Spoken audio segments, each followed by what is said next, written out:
या क्रिश्चियनिटी की हो रही हो, या जुडाइज्म की हो रही हो, या बुद्धिज्म की हो रही हो। इस्लामिक स्कूल है तो जो इस्लाम से मुताबिक चीजें हैं वो पढ़ाने वाले लोग। और ये भी नहीं हो सकता कि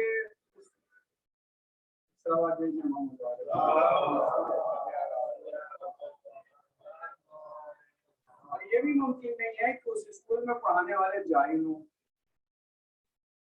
क्योंकि अगर खुद जाहिल हैं तो दूसरों को क्या पढ़ाएंगे, बच्चों की तरबियत कैसे करेंगे। एक ऐसा टीचर रखिए कि जो सुबह से शाम तक सड़क पे खड़े हो के गालियां बक रहा हो, तो बच्चों को क्या सिखाएगा? बच्चों से गाली के साथ तो बात करेगा ना। तो बच्चे ये देखेंगे कि जब हमारा टीचर गाली से बात कर रहा है तो हमें भी यही सिखा रहा है, हमें मालूम होना चाहिए गाली कैसे बकी जाती है। तालीम भी उसकी उसी लाइन के होना चाहिए। ये नहीं है कि अगर मैं अंग्रेजी पढ़े हुआ हूँ तो मैं जाके अरबी पढ़ाने लगूँ। अगर कोई हिंदू स्कूल है तो उसमें हिंदुओं के लिए भी ऐसी टीचर की जरूरत है। अगर कोई क्रिश्चियन स्कूल है तो उसमें क्रिश्चियन स्कूल के लिए भी ऐसी जरूरत है। अब अल्लाह ये इरशाद फरमा रहा है कि हमने अपने मखलूकात के अशरफुल मखलूकात की तालीम के लिए इस्लाम को मुअय्यन किया है, इस्लाम को चूज किया है, तो इस्लाम की तालीम उनको हासिल है। तब तक कि आपको ये मालूम नहीं होगा कि नमाज के मगरिब की कितनी रकातें होती हैं, उस वक्त की आप जाहिर सी बात है कितनी रकातें कैसे पढ़ेंगे। कोई इंसान 4 रकात पढ़ेगा, कोई इंसान 5 रकात पढ़ेगा, कोई इंसान 6 रकात पढ़ेगा। क्योंकि जब टीचर ने यही नहीं बताया कि मगरिब की नमाज क्या होती है, क्या रकातें होती है, तो वो जिसका जो दिल चाहेगा वो पढ़ेगा।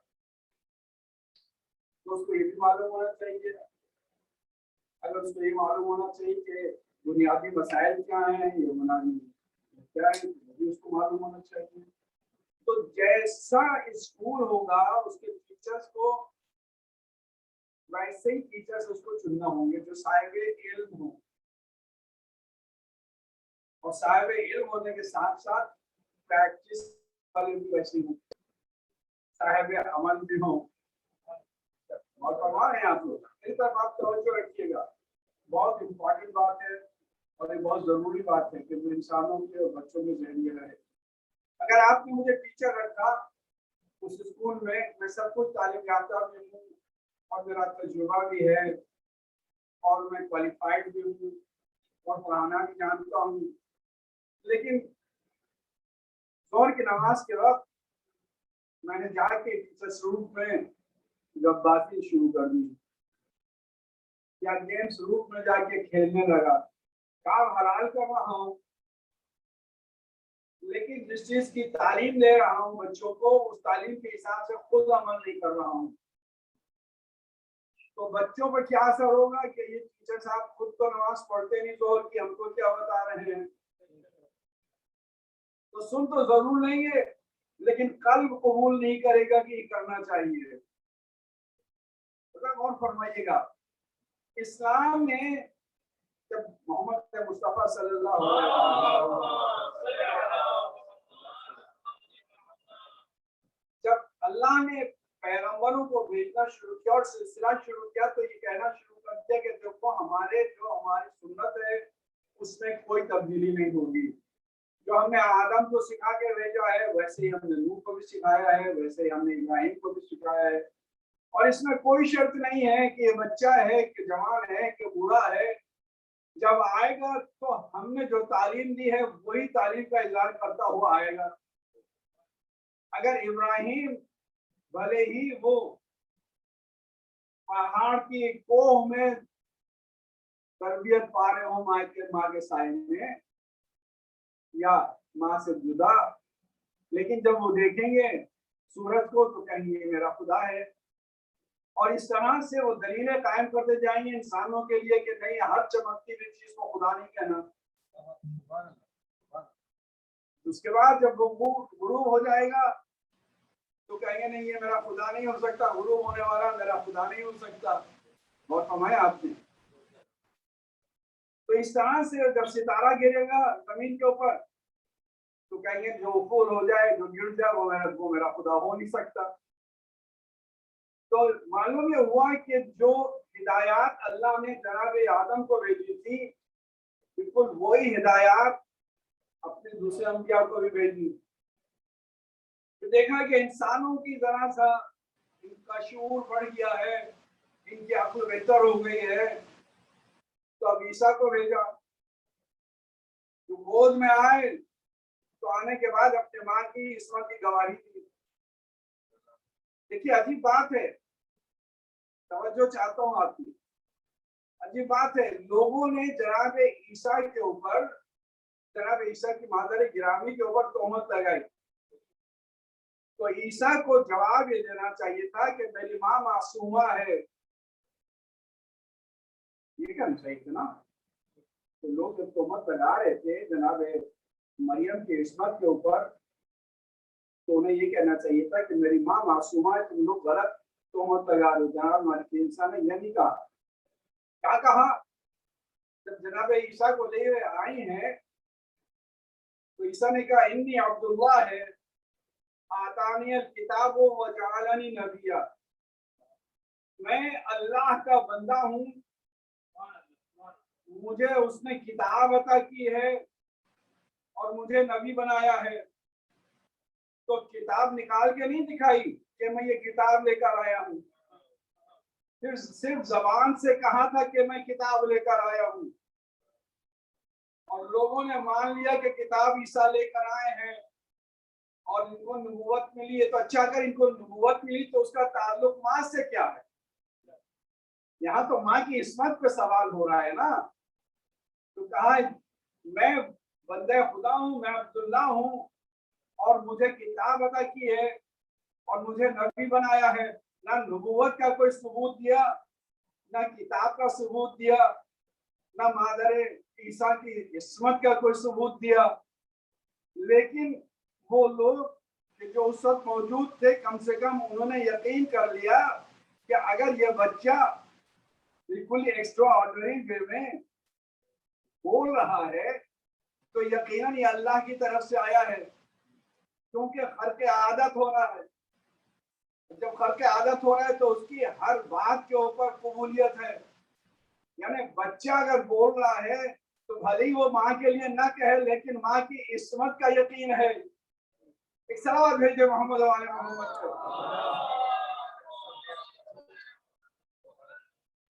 और ये एक दस्तूर बन गया कि जो बच्चा माँ की गोद में गवाही दे या बोले या अपनी इस्मत का इजहार करे या अपनी नबूवत का इजहार करे, वो बच्चा नबी जरूर होगा। और यही वजह है कि जनाब यूसुफ की इस्मत की गवाही एक और बच्चे ने गहवारे में दी थी, तो वो भी नबी बाद में बना। अब गौर फरमाइए, एक बच्चा गवाही दे रहा है तो ईसा ने गवाही क्यों दी? ये क्यों कहा कि मैं नबी हूँ? क्योंकि अगर ईसा गवाही न देते और सिर्फ जनाब मरियम की बात होती तो हर औरत जो बच्चे को लेकर आती वो यही समझ जाती कि उसकी गोद में कोई नबी पैदा हुआ है। तो ईसा ने अपनी नबूवत का ऐलान करके अपनी माँ की इस्मत की गवाही दी। तो ईसा तो बचपने में साहिब किताब भी हो जाए और नबी भी हो जाए, और जो सैयदुल अंबिया हो उसके लिए कहना हो कि वो नबी जब नहीं था तो उससे गुनाह सजद होते थे। एक सलावत भेजे मोहम्मद वाले मोहम्मद।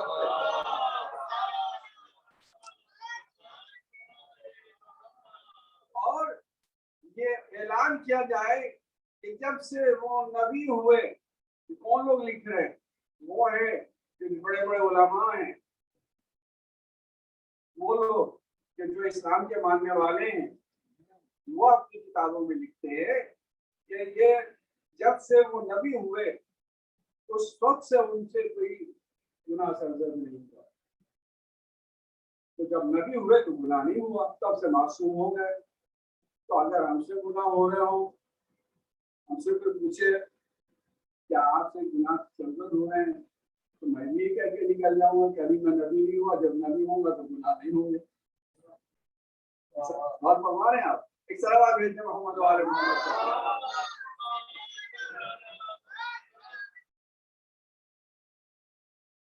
मेरा मजमा मेरे साथ नहीं है। नारे हैदरी, नारे खैबरी, तलवार का आवाज़े बुलंद। तो अगर यूसुफ की इस्मत की गवाही एक बच्चे ने गहवाले में दी थी, और अगर जनाब मरियम की इस्मत की गवाही जनाब ईसा ने गोद में दी थी और बोले थे, तो पैगंबर को भी ऐसे ही होना चाहिए था कि जब दुनिया में तशरीफ लाए थे और वालिद उनका इंतकाल हो गया था, तो ये कहते कि मैं नबी हूँ, मेरे वालिद का इंतकाल हो गया है, कम से कम इतना तो कहते। लेकिन अगर इस तरह से कहते मोहम्मद मुस्तफ़ा, तो उनमें और यूसुफ की किस्मत की गवाही देने वाले नबी में और ईसा में और उनमें फर्क क्या रहता है? और फरमाइएगा, अगर वो भी यही कहते हुए आते तो लोग कहते कोई खास बात नहीं, ईसा ने भी गवाही दी थी और मोहम्मद ने भी गवाही दी। तो मोहम्मद ने गवाही नहीं दी, कहा कि मैं तो मोहम्मद रसूल हूँ, मेरा जो नायब आने वाला है वो गवाही देगा और पढ़ के बताएगा कि कुरान नाज़िल होने वाला है मेरे ऊपर। और ये भी गवाही देगा कि मैं उन पहले वाले अंबिया से बेहतर हूँ, क्योंकि अगर खाली कुरान की बात करें तो ऐसे ही होगा जैसे ईसा ने अपनी किताब की बात की, क्या नहीं या रसूलल्लाह आपकी इजाजत है कि मैं तौरेत पढ़ूं, कहा पढ़ो, क्या इंजील पढ़ूं, कहा पढ़ो, उसके बाद ज़बूर पढ़ूं, कहा पढ़ो, किताब कुरान पढ़ूं, कहा पढ़ो। जब पढ़ चुके तो पैगंबर ने इरशाद फरमाया कि बच्चे ने सही सही सब पढ़ के बताया है। तो यानी एक तरफ तो पैगंबर इस्लाम की बुलंद मर्तबगी को अली इब्न अबी तालिब ने साबित किया, दूसरी तरफ पैगंबर ने उसकी सेहत के ऊपर ऐलान करके ये बताया कि सिर्फ अली ही को नहीं मालूम है, मुझे भी मालूम है, और हम दोनों ही एक नाव के पर चलने वाले हैं। सलावत भेजिए मोहम्मद वाला।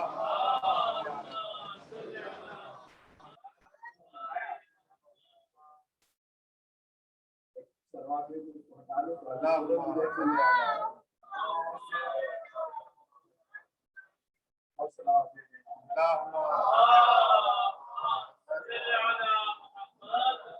तो जैसी ऑर्गेनाइजेशन है उसके कारकुन भी वैसे ही होना चाहिए। तो मैं आपकी खिदमत में प्रयास करूँ, बाद में बात आ गई है कि जब आप यहाँ पर बैठें तो किसी जबरदस्ती की वजह से ना बैठें, और ये सोच के ना बैठें कि क्या वक्त गुजारना है, आप सख्ती से कह रहा है कि चलो चलें, कि बच्चों का फर्ज है कि पूरी तवज्जो से सुने ताकि उनकी अपनी जाए। सबसे बड़ी बात हमारे ये है कि हदीस में मिलता है कि शहजादी कौन है,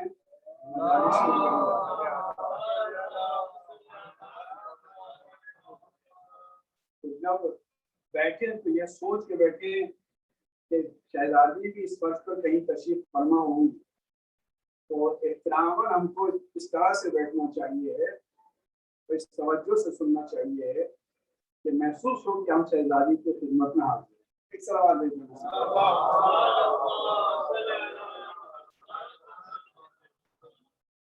तो वो स्कूल की बुनियाद जो रखी गई तो उसके लिए मैंने आपसे अर्ज किया कि स्टाफ भी चाहिए, और स्टाफ ऐसा होना चाहिए कि जो प्रिंसिपल या जो ऑर्गेनाइजेशन के सरबराह हैं उन्होंने जो मकासद रखे हैं वो मकासद को पूरा करने वाले। ऐसा ना हो कि हमने कॉन्वेंट स्कूल कायम किया और कल उसके अंदर उर्दू में लोग पढ़ाने लगे, तो कॉन्वेंट स्कूल कॉन्वेंट तो नहीं रहेगा, रहेगा जरूर स्कूल, भले ही अच्छे टीचर्स हैं सब हैं, लेकिन हमने चाहा था कि तालीम यहाँ पर अंग्रेजी में हो, तो अंग्रेजी के बजाय हिंदी में होने लगी, उर्दू में होने लगी, पंजाबी में होने लगी। तो नाम तो जरूर रहेगा कि कॉन्वेंट स्कूल है, लेकिन स्कूल कॉन्वेंट नहीं रहेगा। तो जो चाहता हूँ तो ऐसे होना चाहिए कि जो ऑर्गेनाइजेशन का सरबराह है उसकी कॉपी हो बिल्कुल, अगर कोई साल 2 साल 5 साल के लिए बनने वाला स्कूल हो तो चलो कोई बात नहीं, किसी को लगा दिया। लेकिन अगर ये दिल चाहता है कि नस्लों चले और हमेशा चलता रहे और हमारे बच्चे इससे बेहतर तालीम हासिल करते रहें, तो ये चाहिए कि जिसने स्कूल कायम किया है उसकी मर्जी के मुताबिक उसी के इल्म के हैसियत से वो लोग हों कि जो उस तरह से पढ़ाते रहें। बेशक बेशक। तो अल्लाह ने ये इंतजाम किया कि इस्लाम को कायम किया, इन्ना दीना इंदल्लाहि इस्लाम, कि हमारा दीन जो है अल्लाह के नजदीक वो इस्लाम है। तो अंबिया भी उसी की तरफ से आना चाहिए। दिमाग में ये होता है कि हम हैं, हम अपने नबी क्यों ना बना लें, तो आप अपना नबी नहीं बना सकते। यानी अब ये नहीं है कि कोई मिर्जा हो, कोई मिर्जा हो उसको आप नबी बना लीजिए, और कोई कादियानी हो तो आप उसको नबी बना लीजिए, और कल मैं दावा करूं कि मुझे नबी बना लीजिए तो आप मुझे नबी बना लीजिए। नहीं, दीन इस्लाम है जो अल्लाह ने नाज़िल किया है, और पहला नबी भी उसने अल्लाह नहीं भेजा है और आखिरी नबी भी उसने भेजा है। तो इंसान का बस नहीं है कि इंसान को इख्तियार नहीं है कि नबी अपनी तरफ से मुअय्यन कर ले। नबी अल्लाह की तरफ से आएगा। तो जब नबी अल्लाह की तरफ से आया तो जाने वाला जब हुआ तो उसको ऑर्गेनाइजेशन की सेहत और सलामती के लिए फिक्र हुई कि अब मेरे बाद कौन है जो इसको चलाएगा। तो उसकी नजरें तलाश करेंगी कि कोई ऐसा हो कि जो मेरे ही जैसा साहिब इल्म भी हो, अगर ज्यादा ना हो तो कम से कम इतना इल्म वाला हो कि जितना इल्म मुझे है। देखिए, अगर प्रिंसिपल जाए छुट्टी पे या रिटायर हो तो जिससे हाई स्कूल के टीचर को आप प्रिंसिपल नहीं कर बना दीजिएगा। कॉलेज है, अगर इंजीनियरिंग कॉलेज है तो आप साहिब इल्म इंजीनियर को, साहिब तर्जुबा इंजीनियर को बुलाइएगा और उससे कहिएगा भाई तुम ये क्वेश्चन इख्तियार करो। अगर डॉक्टर है, अगर मेडिकल कॉलेज है तो साहिब तर्जुबा डॉक्टर पोजीशन को आप बुलाइएगा, उससे कहिएगा तुम इसको इख्तियार उठाओ। तो जितनी तालीम है, तो आपके यहाँ जब हाई स्कूल में तालीम होती है तो मालूम हुआ कि अगर इंटरमीडिएट में पास है कोई इंसान तो पढ़ा देगा। अगर इंटरमीडिएट के लिए पढ़ाने वाला चाहिए तो फिर बीए पास होगा, वो आगे पढ़ा देगा। अगर आगे की तालीम चाहिए तो एमए पास हो, वो पढ़ा देगा। लेकिन अब अगर एमए को पढ़ाना है तो फिर एमए नहीं रखा जाता, फिर पीएचडी हो। लेकिन अब अगर पीएचडी को रखा गया है, डॉक्टर है और उसको प्रिंसिपल रखा गया है, तो उसके जाने के बाद आप कुछ और आगे की तमन्ना नहीं करते, दूसरा भी आएगा तो पीएचडी आ सकता है। यानी जब इंतहाई दर्जे तक पहुंच जाए कोई चीज तो फिर अब वो उसी के बराबर अगर आ जाए तो अच्छा है। कम का नहीं आना चाहिए, उसी के बराबर का मिलना चाहिए। तो जब मोहम्मद मुस्तफा दुनिया से जाने लगे तो उन्होंने इरशाद फरमाया कि मैं जा रहा हूँ, जो मेरी किताब है किताब वही रहेगी जो कुरान है, और इसके बाद पढ़ाने वाले वही होंगे जिनके पास मेरा इल्म है, जो अल्लाह ने मुझे दिया है, मैंने उन्हें दिया है। तो अब बोलो ना मोहम्मद व आखिरुना मोहम्मद। देखो, मेरा पहला मोहम्मद होगा, उसके बाद जाएगा तो दूसरा भी मोहम्मद ही होगा, और आखिर में तीसरा होगा तो वो भी मोहम्मद होगा। सब कुल्लुना मोहम्मद। और यहाँ तक कि जब मेरा आखिर आएगा तो उसका भी नाम मोहम्मद होगा, और वो इस लायक होगा कि जो सबसे बड़े ईसा पैगंबर आए हैं मेरे पहले, तो उनको पीछे खड़ा करके नमाज पढ़ाए और उनका इमाम बने। एक सलाम भेज दे मोहम्मद वाले।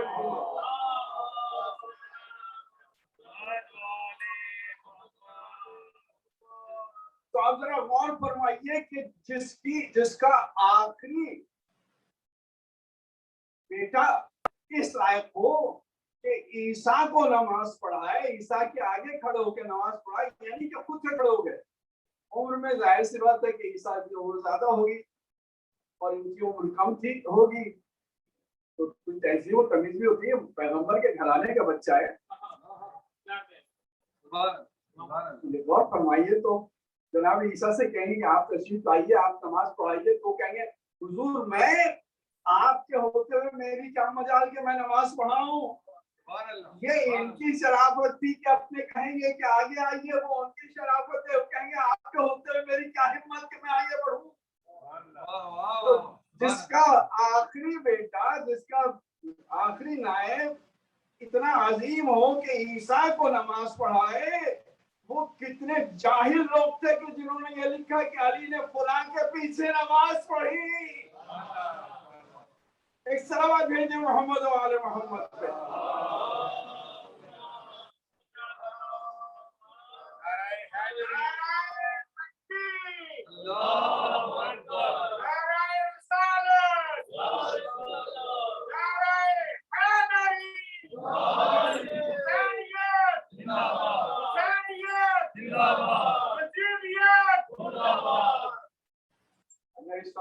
सिस्तानी यहाँ तशरीफ ले आए, मुझसे 14 साल में कहा है कि नमाज पढ़ाए तो, लेकिन अपनी दुनियावी मसरूफियात की वजह से मुझे ताखीर हो जाती है।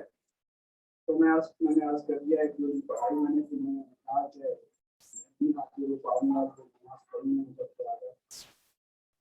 लेकिन अगर भाई जी ने मैं यहाँ पर आऊँ नमाज पढ़ाने के लिए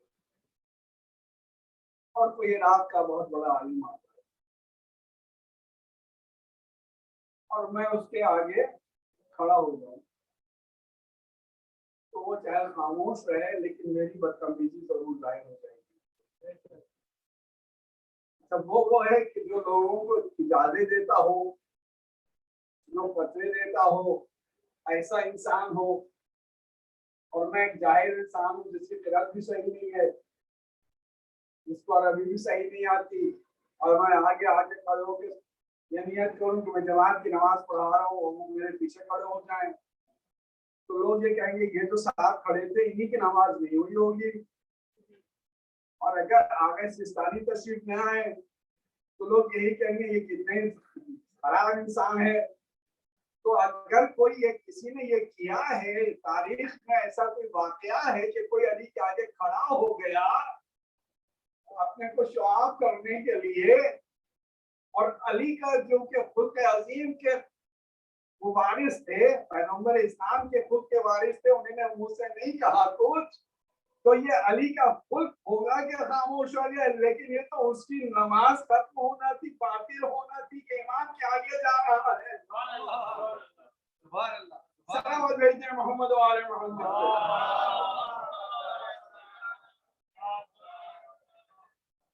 नारे हैदरी, नारे हैदरी। गौर फरमाइए कि तारीख में क्या क्या सूरतें हैं। मैंने अब जो आपकी खिदमत में अर्ज किया, अभी एक और भी आयत पढ़ने जा रहा हूँ। ये आयतें कुरान के शुरू में लिखी हुई हैं, जैसे बलिग मोहम्मद की आयत कौन सा सूरा है कहाँ पे, कितना है। आज मैं कितने दिनों बाद इस दुनिया में आया हूँ, पैगंबर के बाद 1400 साल से ज्यादा गुजर। तो मुझे मालूम है, मुझे जाहिल को मालूम है कि ये आयत कब उतरी,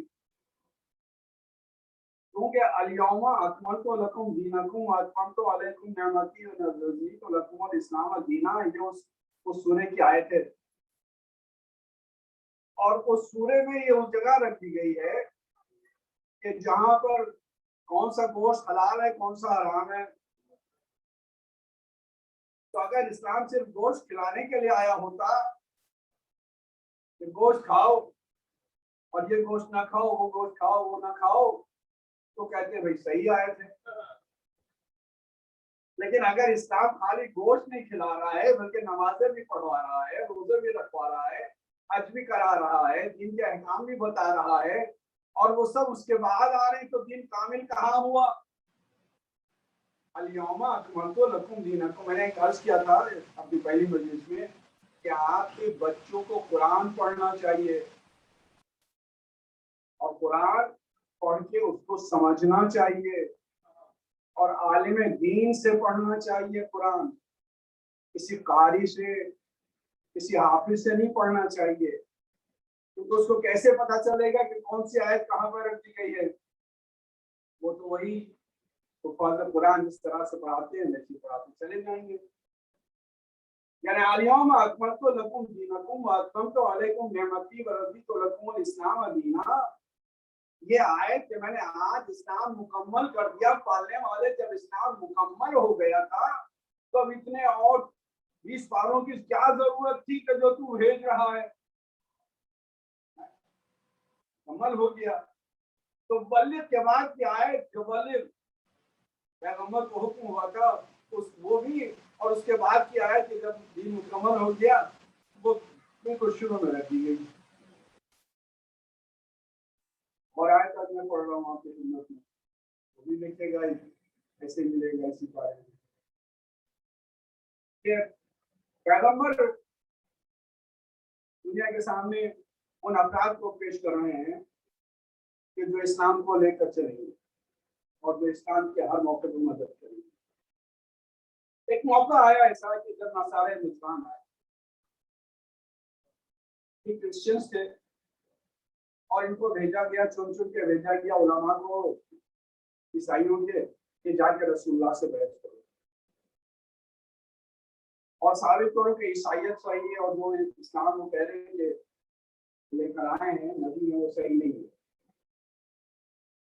अब ये है इतने अख्तर वगैरह की सरकर्दगी में ये लोग आए पैगंबर के पास, 3 दिन तक बहस करते रहे कि ईसा अल्लाह के बेटे हैं। तो क्यों अल्लाह के बेटे? क्योंकि उनकी कोई बात नहीं। तो पैगंबर ने जवाब दिया कि अगर सिर्फ बाप ना होने से अल्लाह का बेटा साबित करते हो, समझते हो जो अल्लाह के बेटे हैं, तो आदम के तो ना कोई बाप था ना बेटा था। तो पैगंबर ने हुज्जत कायम की। इससे एक बात साबित होती है कि जब बातिल कोई आए तो उससे आप हुज्जत जरूर कीजिए। बहुत से लोगों का मतमा नजर ये होता है साहब आप छोड़िए इस बात को, इतना जिक्र ना कीजिए, छोड़िए तो जैसा है वैसा रहेगा। अगर जो जैसा वैसा रहेगा तो ये कैसे साबित होगा कि हम सही हैं? ये भी तो साबित करना है कि तुम बातिल हो चाहे ना हो लेकिन हम सही हैं। पैगंबर ने उनको जवाब देना शुरू किए, अंबिया माँ के दूसरे लोगों के नाम लिए और बताया, और 3 दिन तक के पैगंबर बहस मुबाहिसा करते रहे। उसके बाद आयत उतरी। अच्छा, ये कुरान जो है पैगंबर ने खुद भी लिखा है,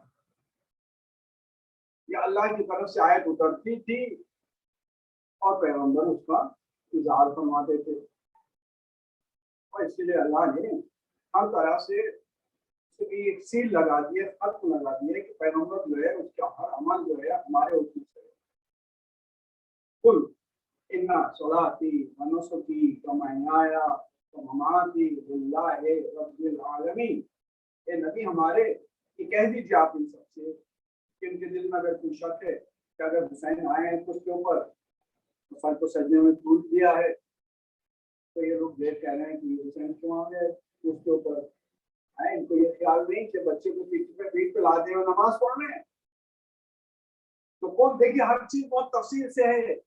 कुल, एक तो कुल का लफ्ज लगा दिया कि पैगंबर मैं हुक्म दे रहा हूँ, अल्लाह हुक्म दे रहा है तुम्हें, तुम कहो। कोई शर्म की बात नहीं है कि नहीं, कहो। इन्ना बेशक सलाती मेरी नमाज यानी रसूल की नमाज, वनुसो की और मेरा अमल, अमल खैर हर अमल, इन्ना सलाती वनुसो की व महयाया व ममाती और मेरी जिंदगी और मेरी मौत लिल्लाहि रब्बिल आलमीन, अल्लाह के लिए है जो तमाम दुनिया का पालने वाला है। तो पैगंबर आपने अगर ये कहा होता, अल्लाह पैगंबर पे अगर आयत ऐसी भेजी होती कि मेरी रिसालत, जो मैं नमाज की तलकीन करता हूँ, जो रोजे की तलकीन करता हूँ, जो हज बताया है वो सब अल्लाह की तरफ से माया में दे रहा हूँ, ये अमल कहाँ से आप अल्लाह ने भेज दिया? इन्ना सलाती व नुसुकी और मेरे अमाल जो मैं अमल करता हूँ वो, ये सब अल्लाह की तरफ से हैं। तो पैगंबर के अमाल के ऊपर भी तो उलमा ने ये तौजीह की है कि जो हसन और हुसैन को गोद में उठाते थे वो उनका जाती अमल था। तो जो चाहता हूँ जो अगर कंधों पर बिठाया पैगंबर ने हसन और हुसैन को और मस्जिद में नाका बने, तो ये अपनी मोहब्बत में बने, अमल किया अपना, इसका इस्लाम से और मजहब से कोई ताल्लुक नहीं। अल्लाह ने पाबंदी लगा दी कि नहीं, इनका हर अमल जो है वो हमारे इशारे के तहत होता है, हमारे हुक्म के तहत होता है, बगैर हमारे हुक्म के नहीं कर सकते पैगंबर कोई काम। सलावत भेजना मोहम्मद वाले।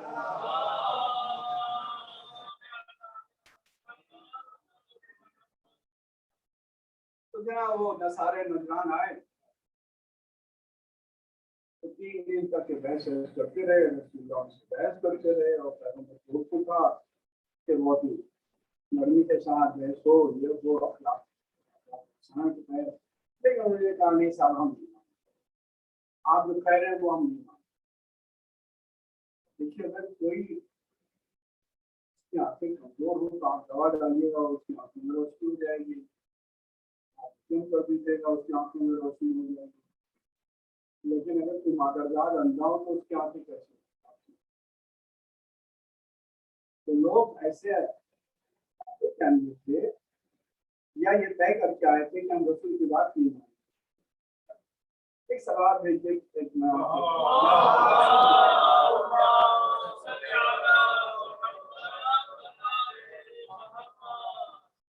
दो आदमियों बहस हो रही थी। एक आदमी कह रहा था कि 2 और 2 4 होते हैं, दूसरा आदमी कह रहा था कि नहीं 2 और 2 4 नहीं। बहुत देर तक चलती रही। आखिर में ये तय हुआ कि अच्छा भी हम किसी को बुला के बीच में फैसला करवा लेंगे, लेकिन जो जीते वो 500 रुपए दे दे, 500 रुपए उसको दे। तो जो कह रहा था 2 2 4 नहीं होते, उद्यान में अंदर आया और आके कहने लगा बीवी से मुझे 500 रुपए फौरन दे। उसने तो लाख के लिए दे दी, उसके बीजा में मेरी सब होती है। उसने कहा भाई मैं क्यों दे, क्या मैंने शर्त लगाई है, तो दिखाना है कि मेरे पास है 500, दूंगा नहीं मैं, दे दो मुझे, मैं दिखा दूंगा। तो तुम हार जाओगे, क्या शर्त लगाई तुमने? ये शर्त लगाई था तुम हार जाओगे। उसने कहा क्यों हार जाऊंगा? तो उसने कहा अरे भाई 2 2 4 ही तो होते हैं, जो कोई भी आएगा वो यही कहेगा 2 और 2 4 होते हैं। क्या जब मैं मानू तभी तो वो होगा, जब मैं मानूंगा नहीं तो कैसे मैं हारूंगा? लोगों ने ये तय कर लिया है कि हम मानेंगे नहीं कि मोहम्मद मुस्तफा के बाद अहले बैत के अतार की जरूरत थी। ये मानना ही नहीं है कि मोहम्मद के बाद उनके अहले बैत की जरूरत हमको थी। अब वो फरमाते रहे कि इन्नी तारीख किताब अल्लाह है वो इतरती अहले बैत, वो कहते रहे हम नहीं मानेंगे, हम इसको सुन्नती लिख देंगे। यही है ना, बिल्कुल अंदाज वही है। मैं कहूंगा या रसूल अल्लाह, जब आप बहस कर रहे थे तो पूरा कुरान तो तकरीबन आ चुका था, 10 हिजरी का वाकया है ये, तो उठा के कुरान उनके सामने रख दिया होता, ये देखो ये कुरान है, ये मेरी दलील है। तो रसूल ने कुरान नहीं रखा, बल्कि कहा आयत उतरी कुल तालो नदो अपनाकुम अपनाना व अपनाकुम व निसाना व निसाकुम व अनफुसना व अनफुसकुम सुम्मा नब्तहिल फनअल्लाह अलल कातिबीन। ये रसूल इनसे कहिए क्या अब हम मुबाहिला कर लें, मुबाहिला कर लें। मुबाहिला क्या है, क्या जाए मैदान में खड़े हों। देखिए दिल तंगी करता है कि चाहे पढ़े जाओ आले मोहम्मद के फजाइल, एक से एक वाकई सिलसिला चलता है, चल जाता है। एक सवाल भेजिए मोहम्मद वाला।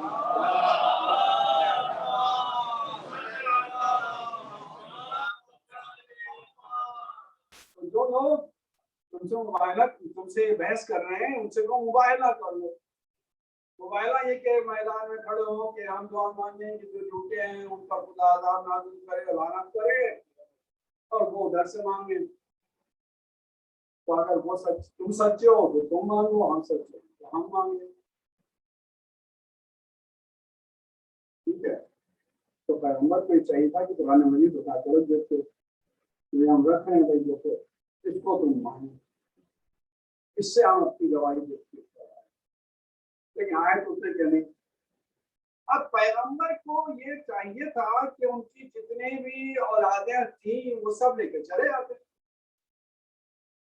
अब ना इब्न नहीं है, इब्न की जमा बनून है और उसकी जमा अबना है। तो जितने भी थे उनके जितने मुंह बोले बच्चे थे, जितने बच्चे जिनको उन्होंने औलाद कहा था, ये बेटा कहा था, सारी कौम को लोगों ने कहा कि सारी कौम उनके बच्चे हैं, सारी कौम को लेके चले आते। वॉर हो जाता, वो दर तुम्हारे यूं ही 10-15 आदमी तो थे भाग जाते। तो ना तो तुम लेके जाते, क्योंकि आयत में जगह है। आयत नहीं कह रही कि 2 को लेके जाओ, 4 को लेके जाओ, नहीं। अब ना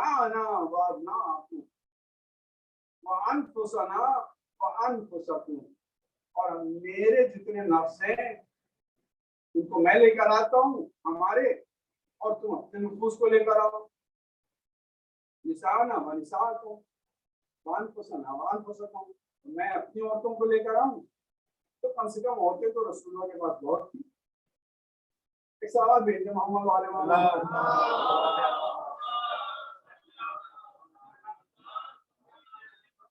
तो वो लोग जो कहते हैं कि पैगंबर की बेटियां थी, फातिमा ज़हरा के अलावा कम से कम किसी और का तो दरवाजा रसूल ने जाके खटखटाया होता।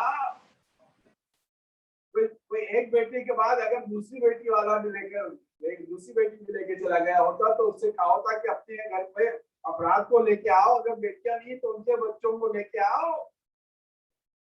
पैगंबर ने किसी का दरवाजा नहीं खटखटाया। और आयत कह रही है कि औरतों को लेकर आओ, मैं अपनी औरतों को लेकर आऊं। किसको लेकर जाने? सिर्फ एक औरत घर की, और वो है सैयदतुन निसाइल आलमीन।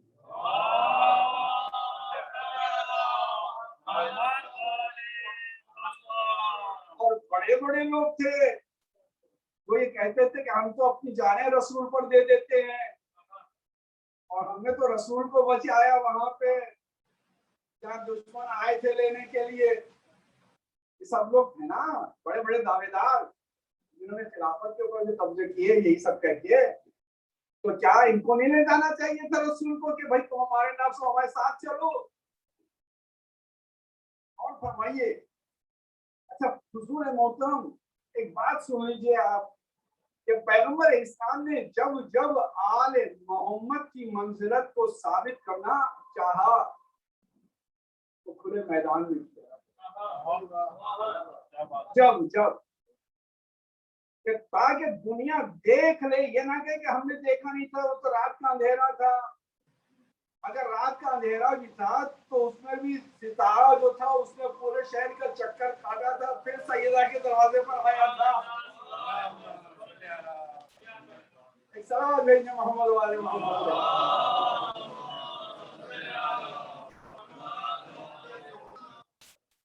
बात आई है तो बात सुन लीजिए।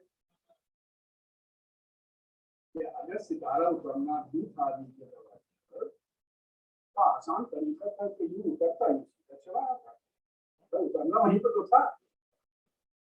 नहीं, सारे शहर का चक्कर पहले काट रहा है, और जितना जितना जितना ये सितारा चक्कर काटता जा रहा है वो लोग के जो उम्मीदवार हैं उनके दिल की धड़कनें बढ़ती जा रही हैं।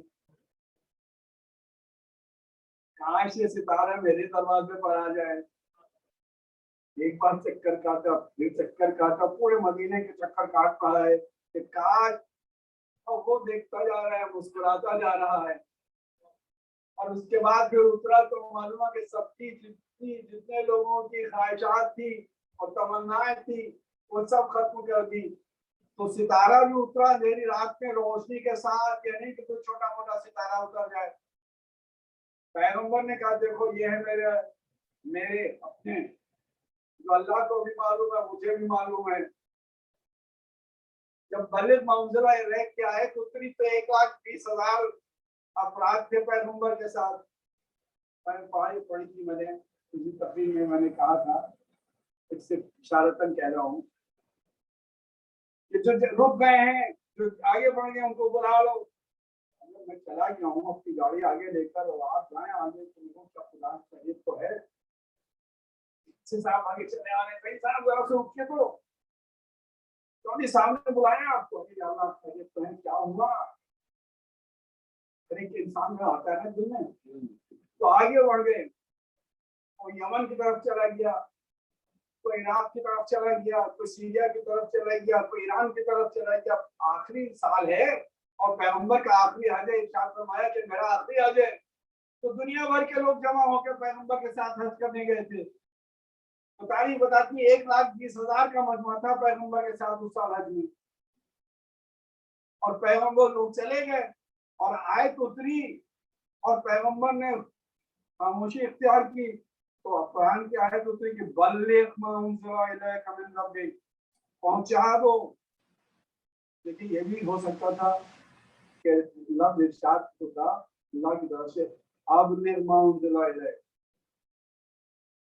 लाभ आपको पता उर्दू में भी इस्तेमाल होता है, एक तो लाभ है और एक तबलीग है।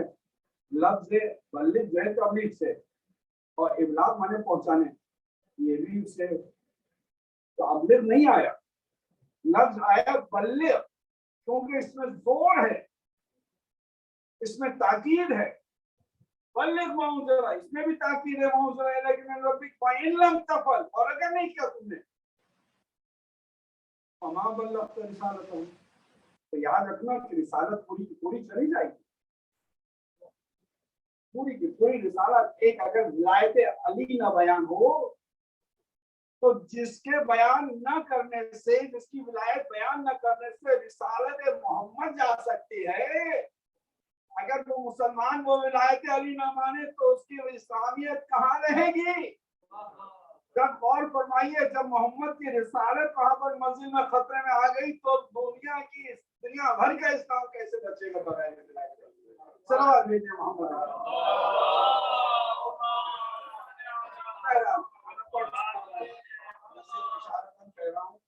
1,20,000 का मजमा। ईद के दिन लोग आ रहे हैं, या रसूलुल्लाह ईद मुबारक हो, ईद मुबारक हो, गले में झपकी मार रहे हैं पंजाबी में। आपसे अर्ज करूं, मेरी अहलिया ने मुझसे कहा कि मेरे साथ भी यहाँ पर ऑफिस में मुझे जरूरत नहीं होती, वहां पर के साथ कुछ तो कहने लगे जैसे आप जा रहे हैं, मास्क नहीं पहनना चाहिए, किसी से हाथ नहीं लगे, नहीं लगे, मेरी तरफ से कोई जरूरत नहीं। अब जब मैं उतरा चलते वक्त, तो एक पंजाब के एक दोस्त थे, दूर से देखा, वहां से भागते हुए आए और आज तो फौरन ही बढ़िया रही मुलाकात हुई है, फौरन झपकी मारी मुझे।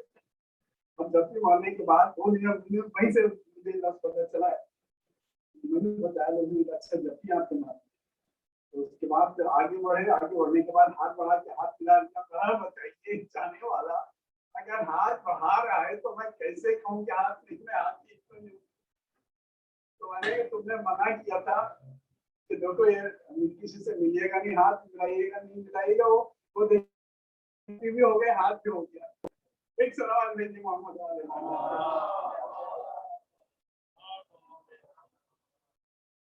तो जनाब की आयत उतरी समझने में, मस्जिद में ईद का दिन है, लोग आ रहे हैं, जमा हो रहे हैं, आ रहे हैं, जा रहे हैं, आ रहे हैं, हसनैन कांधे पर हैं और सरवाई कायनात ऊंट बने हुए बच्चों को अपने कंधों पर बिठाए हुए जा रहे हैं। और किसी के जबान से अगर कोई बात गलत निकल गई, या आप मुझसे बेहतर जानते हैं, और किसी ने जरा सा भी इशारा किया कि अरे बच्चों कितना अच्छा तुम्हारी सवारी है, तो फौरन तेवरियों को बल आ गए। किसकी तेवरियों पर बल है? खुद के अजीम की तेवरियों में बल आए, सिर्फ ये सुन के कि बच्चों की सवारी अच्छी है, और मुंह से फौरन ये इरशाद फरमाया कि ये नहीं देखता कि सवार कैसे हैं, बच्चों की सवारी की क्या बात कर रहा है। एक सलाम भेजिए मोहम्मद वाले मोहम्मद को।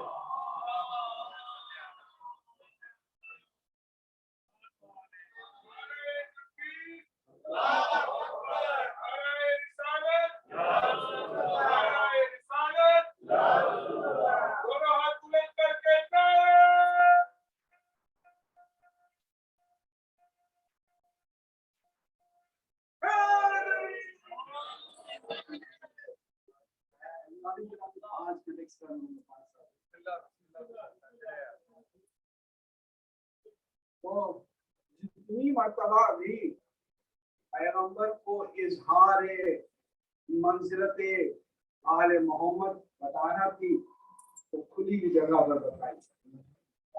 मेंबर पर बैठे हुए हैं, भाई जिब्राइल तुम तो झूला झुलाते थे, अगर हुसैन का पैर दामन में उलझ जाए तो आगे संभाल लो ना। नहीं, अगर पैर उलझाए तो पैगंबर मिंबर पर से उतर के खुतबा दे रहे हैं, खुतबा तोड़ के आ रहे हैं अली हुसैन इब्न अली को। आप मंजरत देखें, लोग बैठे देख रहे हैं ताज्जुब से, ये क्या हो रहा है। मस्जिद में नमाज पढ़ा रहे हैं, कंधे पे हुसैन है, लोग सर उठा उठा के देख रहे हैं, शायद रसूलुल्लाह भूल गए नमाज, सजदे में सो गए। होता है, मस्जिद में भी लोग आते हैं सो जाते हैं। सलावत भेजे मोहम्मद।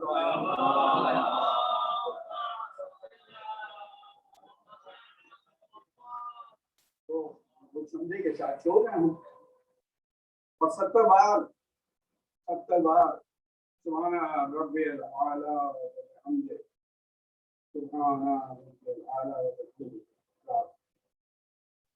तब देखा था बैठे उसे चुपके रहे थे, या रसूलुल्लाह क्या कोई वही आ रही थी?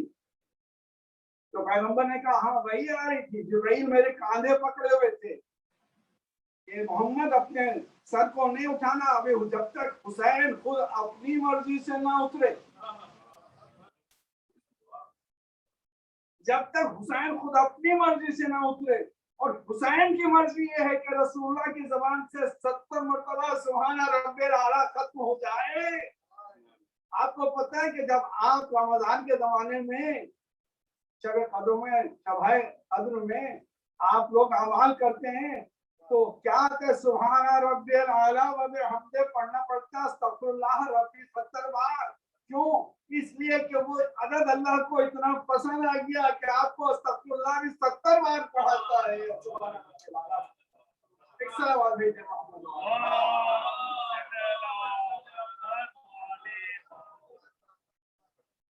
और फरमाया आपने, तो कहा भाई आओ मुआयना करो। तो मुआयना जब किया तो सबसे बड़ी शख्सियत इस्लाम में कौन? मोहम्मद मुस्तफा। तो मोहम्मद मुस्तफा जब सबसे बड़ी शख्सियत, सबसे बड़ी जात है, तो उनको अपने असहाब को लेके चला जाना चाहिए, अहले बैत को क्यों लेके आए। होता ये कि अगर कहीं पर कोई दीवार गिर रही हो और आप और आपका बच्चा साथ में हो, तो आप अपने बच्चों को किनारे करके उसके नीचे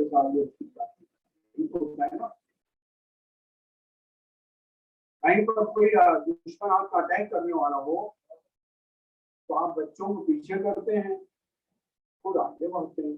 इंसानी फितरत ये है। और वो जात के जो हसन हुसैन को बेइंतहा चाहती हो, उसका तो ये अगर अमल होता कि हुसैन को पीछे कर दिया तो कोई एतराज नहीं करता, ये समझता कि हुसैन की हिफाजत के लिए उसको पीछे किया। और फरमाया आपने, लेकिन जब मुबायले के मैदान में गए हैं सरवरे कायनात, तो हुसैन को गोद में लिए हुए हैं और हसन का हाथ पकड़े हुए हैं। तो सबसे आगे कौन है? सबसे आगे कौन है? सबसे आगे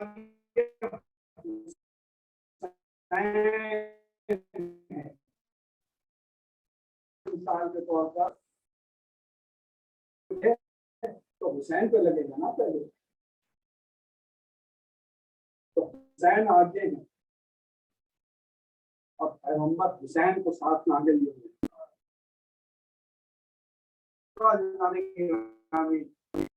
जब इस्लाम पर कोई वक्त पड़ा तो कोई ना कोई बच्चा सामने पड़ेगा।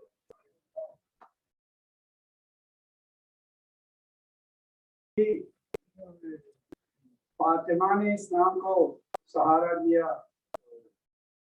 तो बदर में शहीद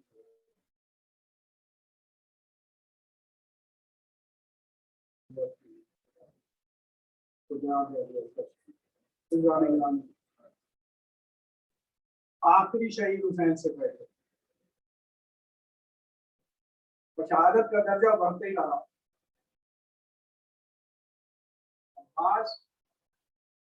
अब्बास से पहले खानदान के दूसरे अफराद तो अब्बास दुनिया में तशरीफ रखते थे, शहीद हो गए तो अली अकबर,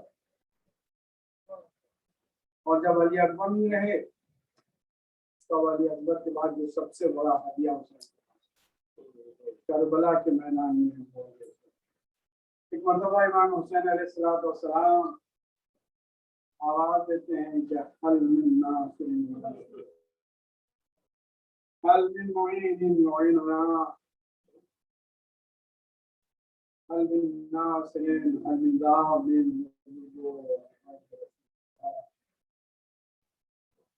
हुसैन ने जब आवाज दी तो उससे पहले ही सबसे रुखसत होकर आ चुके थे।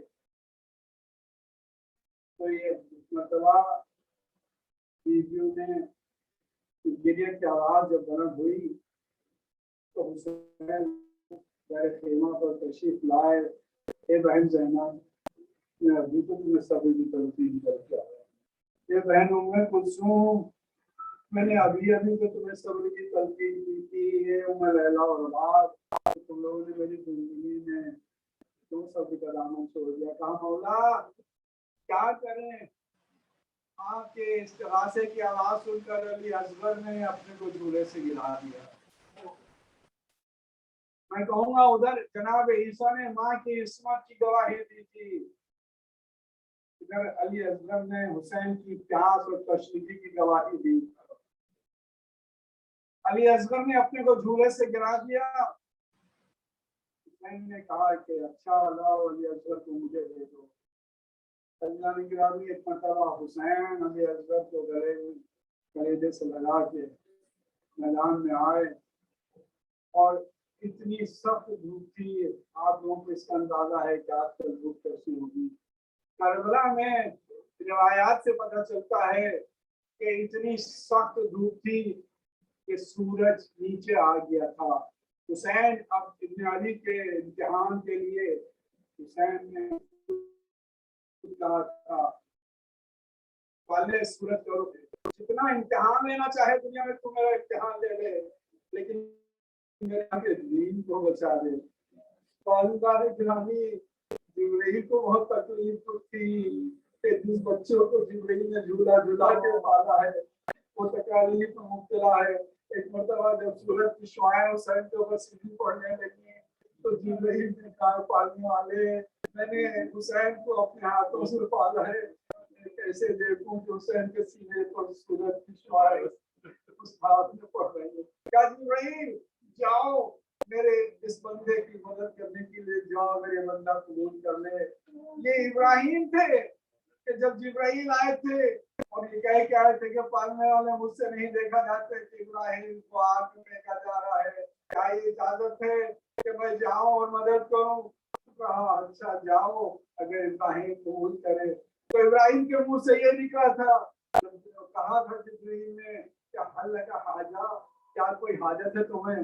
तो इब्राहिम ने कहा था कि बड़ा अम्मा इनका फला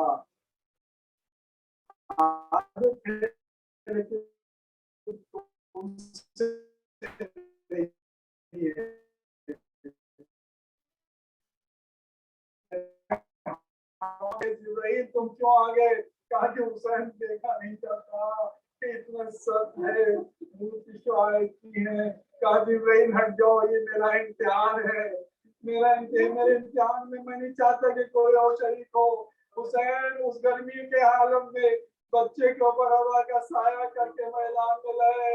आवाज दी है कौम अशिया, अगर तुम्हारे ख्याल में हुसैन गलत कह रहा है तो देखो इस बच्चे का माँ का दूध खुश्क हो गया है, 3 दिन से प्यासा है, और इसको आके अगर 2 कतरे पानी पिला दोगे तो अल्लाह तुम्हें जजा देगा।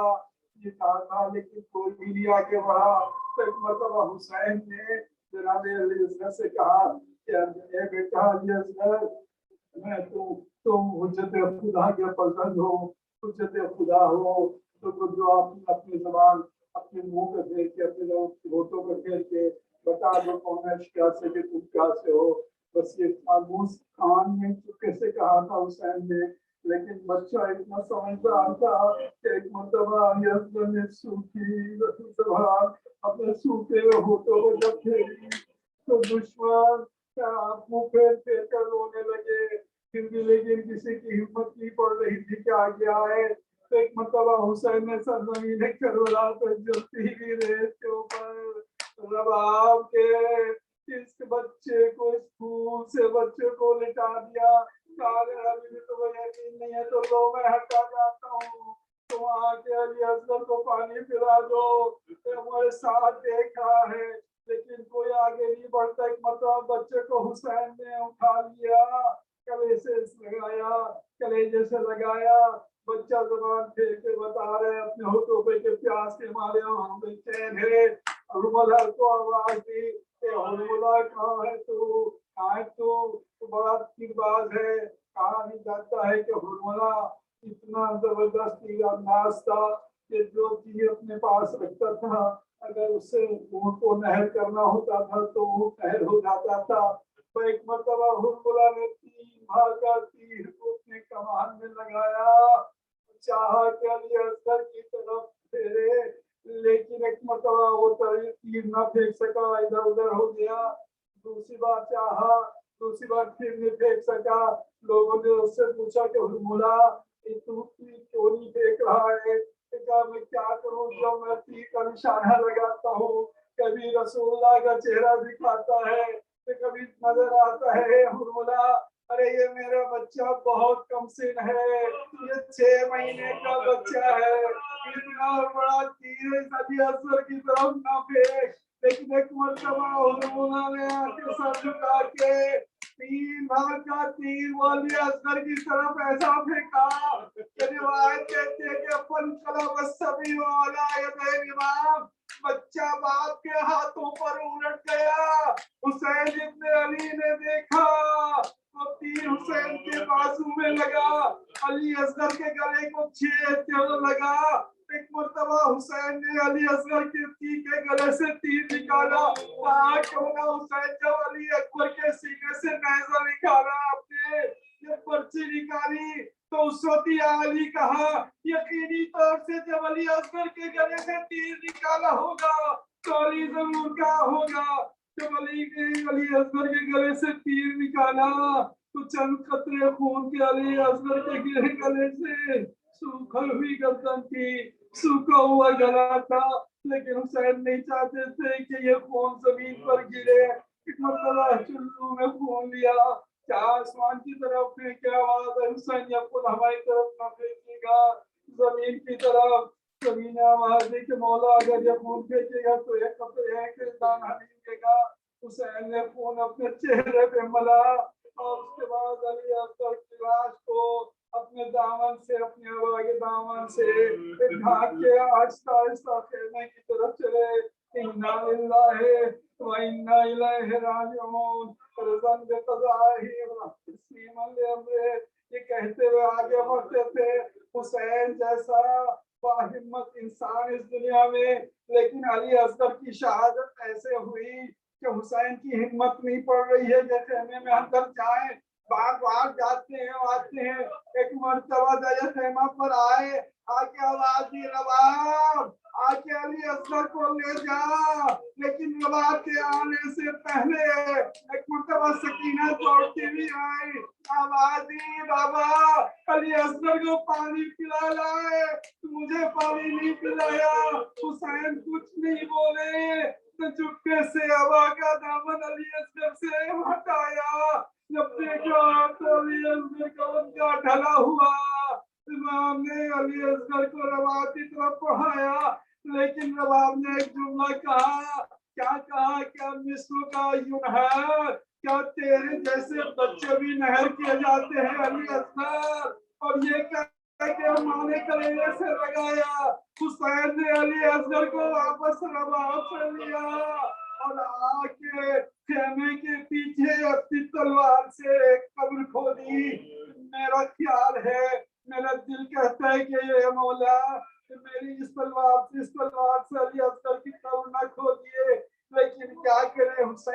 हुसैन ने छुपाया, जानते थे कि शुहदा के सर को कत्ल कर दिए जाएंगे, जुदा कर दिए जाएंगे, लिहाजा अली असगर की लाश को कब्र में छुपाया ताकि अशकिया की नजर से बच जाए। लेकिन हाय माँ के दिल पर क्या नजरी होगी कि जब 11वीं तारीख को बाद शहादत हुसैन हमारे साथ ने हुक्म दिया कि जितने शुहदा करबला इमाम हुसैन के साथ हैं उन सब की गर्दनें काट के सर पेश किए जाएं ताकि इब्न जियाद के सामने पेश हो, और हर मुश्ते का सर अलग अलग से काट के जोड़ा गया। जब गिना गया तो वही 71 सर थे। इब्न जियाद ने हमारे साथ ने कहा कि इब्न जियाद ने तो कहा है कि 72 के 72 आना चाहिए, 72वां सर कहाँ है? अली असगर के बारे में किसी ने बताया कि अली असगर की कब्र को हुसैन ने अपने खेमों के पीछे बनाया है। अजीजाने के रामी जब आप देख रही हैं, लैला देख रही है, ज़ैनब देख रही है, मतलब दुश्मनाने अहले बैत ने से उन शख्सों ने हाथ में लिए इस जमीन में घो के देखना शुरू किया। एक मरतबा एक नैसा अली असगर की लाश में छिपा, दुश्मनों ने अली असगर की लाश को उठा लिया। माँ ने देखा कि अली असगर की लाश को उस नेज़े पर बुलंद किए हुए दुश्मनों ने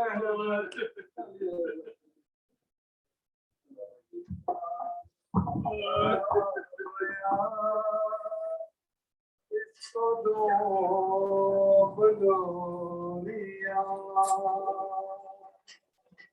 आए बानों का बयान, इसको दो बलोरिया ढूंढती फिरती है माधर है मेरा सर कहाँ। आए बानों का बयान, इसको बलोरिया ढूंढती फिरती है माधर है मेरा सर कहाँ। आए वो नाजुक गला मेरे से पूछता, आए वो नाजुक मेरे से पूछता, बड़े क्यों देखती हो इस कदर दफनी तुमसे दबा ले सके ना किया फिरती है माधर है मेरा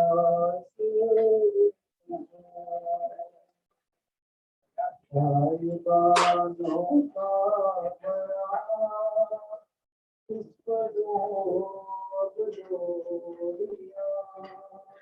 ढूंढती फिरती है माधर है मेरा सर कहाँ।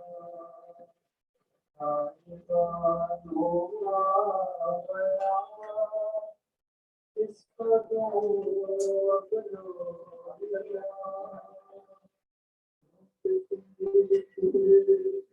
है माधर है मेरा सर कहाँ।